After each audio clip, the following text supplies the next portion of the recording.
O preço da carne teve a maior queda em 5 anos e o consumo já aumentou. Alcatra, filé mignon e contrafilé registraram os maiores recuos nos primeiros 6 meses de 2023. Neste ano, a carne bovina volta a ser mais consumida pelos brasileiros. Um dos motivos é a redução de preço, que é a menor desde 2018. De acordo com projeção da Companhia Nacional de Abastecimento, a disponibilidade per capita da proteína deve chegar a 30 quilos e 400 gramas por habitante neste ano, após 5 anos de queda. A alta no consumo é de 8,1% em relação a 2022 e retomou o volume do período pré-pandemia. De janeiro a julho deste ano, o preço da carne bovina já caiu 9,36%, acumulando a maior retração dos últimos 5 anos, segundo o Índice de Preços ao Consumidor da FIPE, a Fundação Instituto de Pesquisas Econômicas.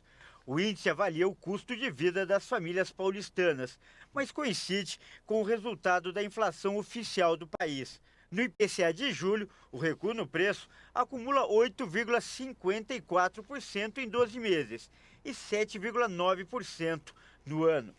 No acumulado de 2023, os preços que mais diminuíram foram o da alcatra, do filé mignon e do contrafilé. A estimativa é que, somados os 3 principais tipos de proteína animal consumidos pelos brasileiros, a bovina, a suína e a de frango, o consumo deve atingir mais de 100 quilos por habitante ao ano, o segundo maior índice já registrado, inferior apenas ao de 2013. E nós estamos ao vivo, são 13 horas e 10 minutos pelo horário de Brasília. Hora de eu fazer uma pergunta para você. Diga lá. Mal passada ou bem passada? Mal passada. Para mim também.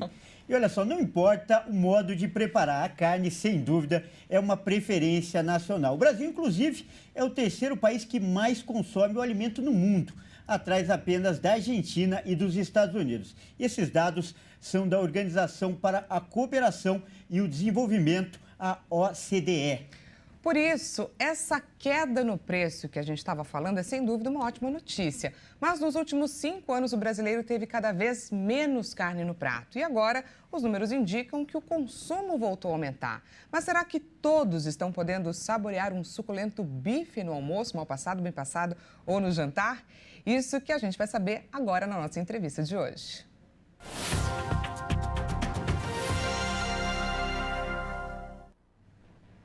E para falar sobre esse assunto, nós vamos conversar agora com o professor de Economia, Denis Medina. Boa tarde, Denis. Seja muito bem-vindo.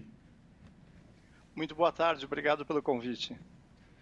A gente que agradece, Denis, a sua disponibilidade. Primeiro, eu peço que você explique para a gente por que os preços da carne caíram e, consequentemente, o aumento do consumo. Os preços de produtos, em geral, é um efeito da oferta e da demanda.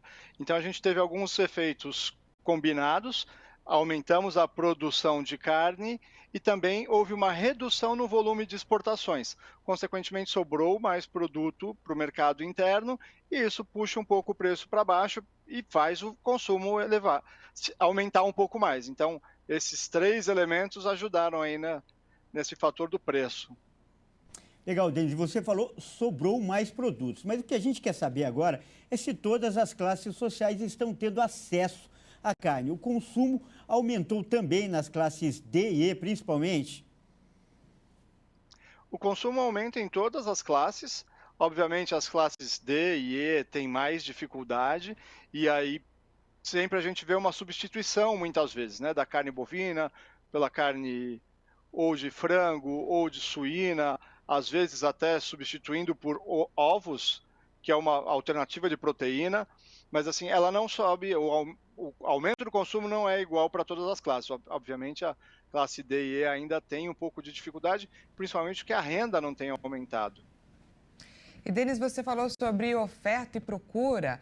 Então, eu te pergunto, até o fim do ano, o preço deve voltar a subir? É bom a gente lembrar que em dezembro, por causa das festas, a procura aumenta bastante e isso pode, então, causar uma nova alta? É verdade, a gente tem um aumento nessa época de final de ano, inclusive porque, por conta do 13º, as pessoas têm mais renda, né? Então, não tem uma expectativa de alta porque a produção aumentou, né? Então, a gente tem efetivamente mais carne disponível no mercado. Então, no descarto que vai aumentar, vai ficar de novo difícil. Ela pode flutuar, obviamente, ao longo do período, mas no final do ano, acho que a gente ainda vai ter bons preços de carne. Tá certo, a gente acabou de conversar com o economista Denis Medina, que é professor da Universidade Anhembi Morumbi. Muito obrigada pela sua participação, professor. Obrigado a vocês, uma excelente tarde a todos. Grande abraço.